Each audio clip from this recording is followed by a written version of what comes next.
আপনাদেরকে city corporation অফিসে যেতে হবে না, আমি আপনাদের কাছে আসবো, কি প্রয়োজন আছে সেই কাজটা আমরা করে দেবো ইনশাল্লাহ।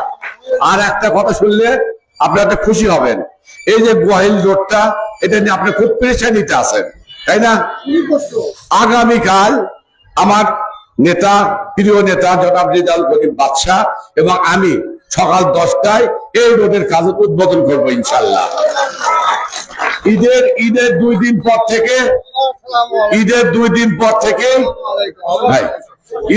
দিন পর থেকে পুরো দমে এই রাস্তার কাজ শুরু হবে, সাতমাথা থেকে একবারে ওই high road, north high road পর্যন্ত। আপনার দুঃখ থাকবে না। আমার নেতা জনাব তারেক রহমান, উনি চায় নেতারা ঘরে বসে থাকবে না, সাধারণ মানুষ ঘরে বসে থাকবে, নেতারা সাধারণ মানুষের কাছে যাবে। তাদের কি প্রয়োজন তাদের সুখ দুঃখের কথা শুনে আসবে, এই হিসেবে আমার কাছে জানাবে, আমি সেই ব্যবস্থা গ্রহণ করব। আমি বেশি কথা বলবো না, আকাশের অবস্থা খারাপ। আমার প্রিয় নেতা জনাব রেজাউল করিম বাদশা, উনি আমাদের ছাত্র রাজনীতির দিক নির্দেশক ছিলেন, উনি আমাদের পরম পাওয়া, যে ওনার মধ্যে একজন নেতা আমরা পেয়েছি যার মধ্যে কোনো লোভ লালসা নাই, যিনি সততা ভাবে কাজ করে এসেছেন, পৌরসভারও কাজ করে এসেছেন, এখন জাতীয় সংসদে কাজ করে। এবং আজকে বগুড়াবাসীর জন্য অত্যন্ত সুখবর, আনন্দের সংবাদ যে আপনাদের সন্তান আজকে আপনাদের ভোটে বাংলাদেশের প্রধানমন্ত্রী নির্বাচিত হয়েছে, আপনাদের সন্তান তারেক রহমান। এবং ইতিমধ্যেই তারেক রহমান আপনাদের এই আমাদের বগুড়াবাসীর জন্য কাজ শুরু করে দিয়েছেন। আমাদের প্রথম প্রশাসক সিটি কর্পোরেশনের এমআর ইসলাম স্বাধীন, ইতিমধ্যে বগুড়া আমরা সিটি কর্পোরেশনের নাগরিক হিসেবে আমরা স্বীকৃতি পেয়েছি। কে করেছে? আপনাদের সন্তান তারেক রহমান। আমরা অল্প কিছুদিন পরেই বগুড়া একটি পূর্ণাঙ্গ বিশ্ববিদ্যালয় পেতে যাচ্ছি। আমরা আর কিছুদিন পরেই আমরা বগুড়া সিরাজগঞ্জ রেল লাইন পেতে যাচ্ছি। আমরা বগুড়ায় একটি আন্তর্জাতিক মানের বিমানবন্দর পেতে যাচ্ছি। এই যে পাশে একটি ক্রিকেট স্টেডিয়াম, আন্তর্জাতিক ক্রিকেট স্টেডিয়াম, এখানে দেশের বিদেশের বহু খেলোয়াড় এখানে খেলতে এসেছিল, কিন্তু হাসিনা প্রতিহিংসার কারণে সেটি বন্ধ করে দিয়েছেন।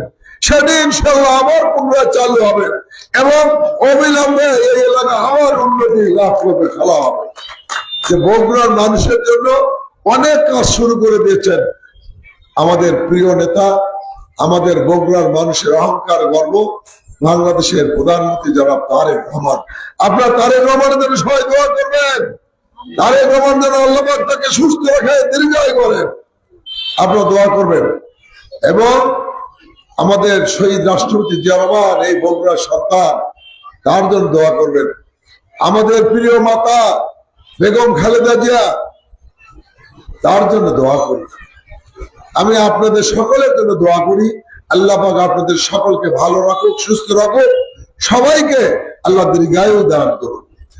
আমি এবং আমাদের প্রশাসক বলছেন যে আপনাদের যাওয়া লাগবে না, যে কোনো উন্নয়নের জন্য আমরা আসবো।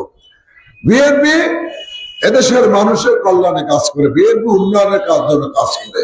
বগুড়ার উন্নয়ন বিএনপি ছাড়া, জিয়া পরিবার ছাড়া কেউ করবে না। যারা বিগত দিনে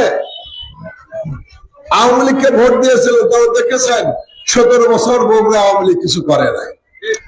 আবার যারা জান্নাতের কথা বলে, জান্নাতের টিকিট দিয়ে, ধর্মের দোহাই দিয়ে ভোট দিয়েছেন, আপনাদেরকে ভুল বুঝিয়ে ভোট দিয়েছেন, তারা বগুড়ার মানুষের জন্য কিছু করবে না। করবে কে?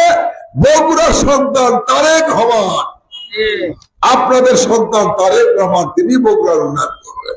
কাজে বগুড়ার সকল মানুষদেরকে আমরা বলতে চাই, অতীতে যা ভুল করেছেন, অন্য মার্কায় ভোট দিয়েছেন, আগামীতে এই ভুল আর করা যাবে না।